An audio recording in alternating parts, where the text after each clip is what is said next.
السلام عليكم. حضرتك مين؟ ذبحوا الاصول لاجل الوصول، دول كدابين زفان. وحضرتك؟ مع اني اسمي بيمبو بس انا مش بسكوتة، مش بتكسر خالص، انا مش ازازة صودا. امال انت مين؟ بحلم اعيش حياة هادية وبسيطة من غير خناق ولا يبقى فيه دوشة ولا حوارات. وحضرتك مين يا كابتن؟ معرفناش انت مين يا حلاوة انت يا جميل.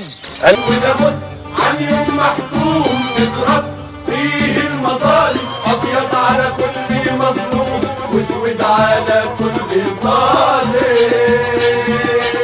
قبل ما المنصات تخترع المسلسلات ال10 حلقات وال15 حلقة، كان التلفزيون المصري بيقدم مسلسلات عدد حلقاتها قليل، أو حتى بيقدم مسلسل مكون من حلقة واحدة طويلة اسمه السهرة التلفزيونية. وعشان رمضان أكتر شهر العيلة بتتجمع فيه وكده، قالك طب ما نعمل مسلسل 30 حلقة ينتهي بانتهاء الشهر الكريم.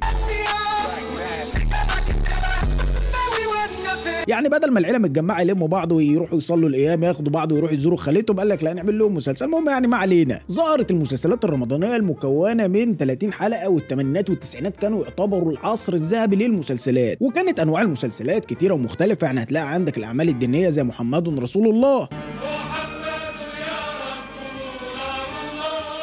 واعمال سيره ذاتيه زي الايام وعمرو بن العاص، وفي الاجتماعي بقى زي ليالي الحلميه وساكن قصادي، غير المقالب والفوازير وما الى ذلك. وبغض النظر عما كان يحدث في رمضان زمان، في سؤال فضل يطرح نفسه ومحدش لاقي له اجابه: ليه مسلسل عدى عليه اكتر من 20 سنه لسه الناس بتحبه وبتتفرج عليه، ومسلسل معمول تقريبا السنه اللي فاتت لحد فاكره، ولو اتعرض تاني محدش هيتفرج عليه؟ Good question. اول حاجه بتيجي في بالك هي فكره الحنين للماضي، وده الحقيقه مش كلامي، ده كلام دكاتره علم نفس زي كلي روتليج. ابقى اكتب لكم اسمه، انا زهقت. وده استاذ علم نفس في جامعه داكوتا الشماليه، واللي وصف لنا الحب كغريزه فطريه، وقال الحقيقه حاجه صعبه قوي، فاجيب اللي وراها عشان اقراها لكم لان انا فاهم. اسمع بقى كلي روتليج قال ايه. بص هنلاقي بص: من الجيد في سيكولوجيه الانسان أن يكون لدينا شعور بالاستمرارية، وأن نشعر أننا متصلون بالمكان الذي نشأنا فيه. هتقول لي يعني إيه الكلام ده؟ أنا نفسي مش عارف، بس يعني أحاول أشرح. دورت وأقول لك. في مسلسلات زمان كان في مشاهد للحارة والعيلة والبيوت المصرية زمان. حاليا طبعا كل الكلام ده اختلف. يعني مثلا حاجات زي لمة العيلة، مصيف اسكندرية، جيران الحارة اللي كلهم واقفين جنب بعض. يعني حتى في مسلسلات زمان كنت تلاقي شاب ماشي كده في الشارع عارف الحارة كلها بيسلم عليهم نفر، وبعد ما يوزع شهامة على الدنيا كلها تلاقيه خد رغيف عيش كده من عند حد ما تعرفش هو مين وكمل ماشي عادي. دلوقتي الواحد ممكن ينزل الشارع يقابل جاره اللي ساكن جنبه بعمارتين ما يعرفوش. طب يا سيدي لو اعتبرنا الكلام ده يمشي على الجيل القديم، المسلسلات دي ليها برضه فانز من الجيل الجديد، مراهقين بقى وشباب وناس تقريبا ما كانوش لسه اتولدوا وقت المسلسلات دي. يعني فرح ثانيه مثلا في مسلسل لا نعيش في جلباب ابي ترند بقاله 25 سنه.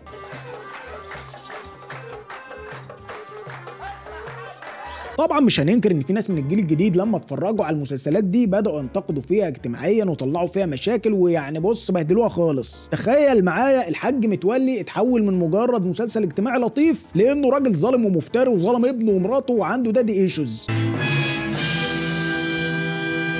وغالبا صناع العمل نفسه ما يعرفوش معنى الكلام ده، ولا كان عندهم علم بيه، ولا احنا وقتها اصلا كنا نعرف يعني ايه ده. عندك منى زكي اتحولت من رمز البراءه في الضوء الشارد للوليه الحربوقه اللي خطفت رفيع بيه من مراته، واحمد رزق الطيب في روايه احدهم طلع الشرير في روايه ساره، وناس كتير انتقدته وقالت ان هو كان السبب في اللي حصل لها اصلا.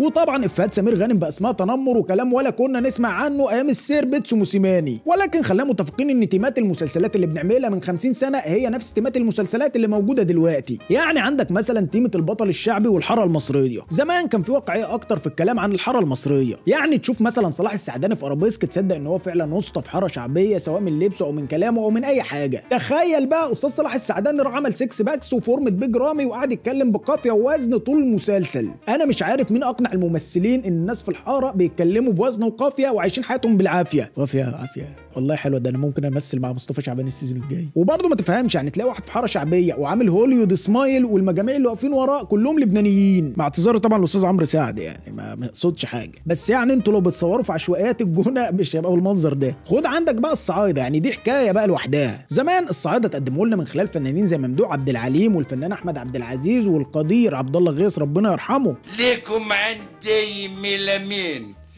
تاخدوهم على الجزمة القديمة. ولو هكلمك عن جمال تقديم شخصيه الصعايده في الوقت ده فاقول لك ان كفايه انه ما كانش مضطر ان هو يزعق كل شويه عشان يثبت ان هو صعيدي، ولا كان في 50 واحد عاملين حجز الطار عنده. اما الصعايده في الدراما الحاليه فبيستغيثوا من اللي بيحصل فيهم. غالبا استاذ احمد العوض السنه دي هيكون ليه طار مع المسلسل كله حتى المخرج، ده غير اللهجات بقى، يعني حدث ولا حرج، ممكن تعتبرها صعيدي سوري، صعيدي لبناني، وطبعا كلام مش الاستاذ احمد داش ولا الاستاذ احمد مالك، ده صعيدي جونه كلنا عارفينه. في امثله كتير الحقيقه لتيمات المسلسلات، لكن من الحاجات اللي الناس بتحبها هي قصص الصعود والظلم بقى اللي بيتعرض له البطل والكلام ده. موضوع ان البطل يتظلم ويرجع ينتصر هو مش حاجه جديده، الفرق بس ان زمان كان في تسلسل قيم للاحداث والموضوع ما كانش مجرد انتقام، يعني البطل كان بيعافر فعلا. عندك منصور مثلا في ذئاب الجبل، سافر واشتغل وبقى رجل اعمال وراح وجه لحد ما ظهرت براءته في النهايه، لكن حاليا البطل اول ما بيتظلم مشهد وهو داخل السجن، مشهد وهو خارج من السجن، واول ما يطلع يروح مدور الدعك في باقي المسلسل، وبعد ما يخلص على نص المسلسل بيقف كده ويسال نفسه انا ليه هكون طيب كده وقلبي ليه دايما حزين واخد من كل ده، معيش لنفسي ولو يومين، وبيكتشف ان طيبته هي اللي مضيعه حقه فبيدور الدعك في النص الباقي من المسلسل. احب اعرفك بيه،